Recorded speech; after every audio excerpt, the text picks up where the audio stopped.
ថ្ងៃនេះជីផ្លូវកាត់ម្ដងមើលហើយបងប្អូនដោយសារខ្ញុំទៅខាងបែកព្រែកភ្នៅបែកស្ពានព្រែកភ្នៅដល់អញ្ចឹងទៅជីតាមផ្លូវនេះលឿនបងប្អូនយើងចេញពីក្រាំងក្នុងជីទៅខាងបែកព្រែកភ្នៅហើយអត់សូវមានម៉ូតូទេដោយសារម៉ោងនេះគឺម៉ោង5គេចេញពីធ្វើការរៀងខ្លួនអញ្ចឹងហើយតាមនេះឡានមួយម៉ូតូមួយទេផ្លូវនេះលឿនណាស់បងប្អូនដោយសារអត់សូវមានឡានឬម៉ូតូច្រើនទេហើយការជិះហ្នឹងក៏ប្រើរយៈពេលដ៏ខ្លីដែរទៅដល់ស្ពានព្រែកភ្នៅបងប្អូនឆ្លងដោយសារស្រុកខ្ញុំនៅឆ្ងាយដែរខ្ញុំមកធ្វើការនៅពេញដល់ចឹងទៅយើងជិះតាមផ្លូវនេះកាត់នៅពេលដែលយើងចូលទៅនៅក្នុងក្រុងគឺស្ទះហើយមានស្តុបច្រើនអញ្ចឹងតែអញ្ចឹងខ្ញុំជិះវៀងផ្លូវនេះមានការបត់បែនជាច្រើនដែរហើយឡានធំក៏គួរសមដែរអញ្ចឹងប៉ុន្តែអត់សូវមានឡានតូចហើយក៏ម៉ូតូអីច្រើនដែរទេហើយដោយការឃើញនេះឥឡូវខ្ញុំមកដល់ក្រែនភ្នំជិះតាមក្រែនគឺងាយស្រួលហើយស្ងាត់ដោយសារមានម៉ូតូតិចនៅពេលដែលយើងជិះតាមកប់ស្រូវតូចច្រើនហើយឡានក៏ច្រើនហើយគេចេញពីធ្វើការណាមួយផ្លូវនោះគឺជាផ្លូវ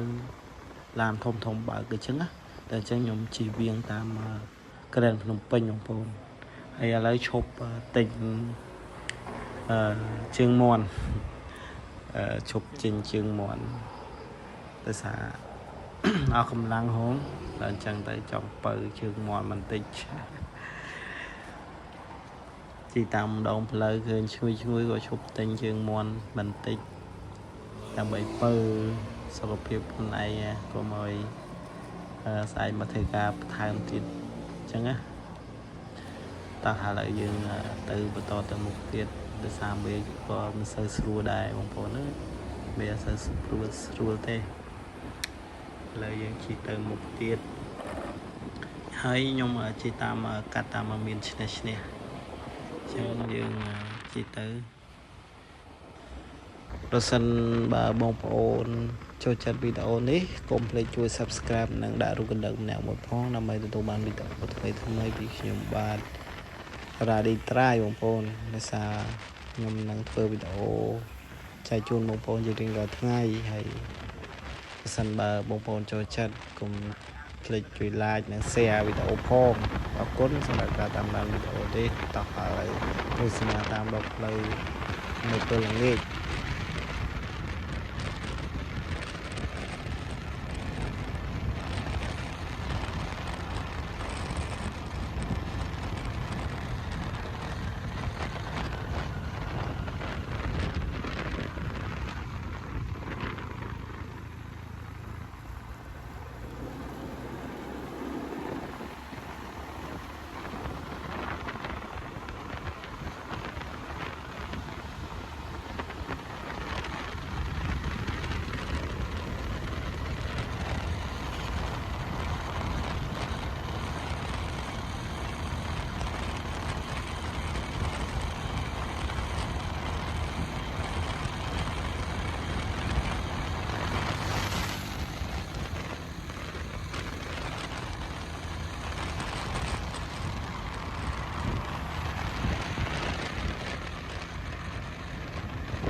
tạ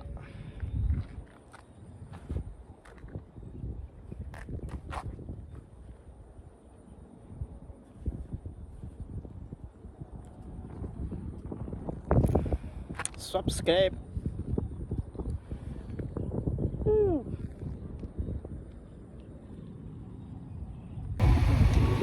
Chram rồi concert là một con là này concert hôm này chất spin drop spin chram rồi đây chạm ngày liền liền chạm ngày liền chạm lại phải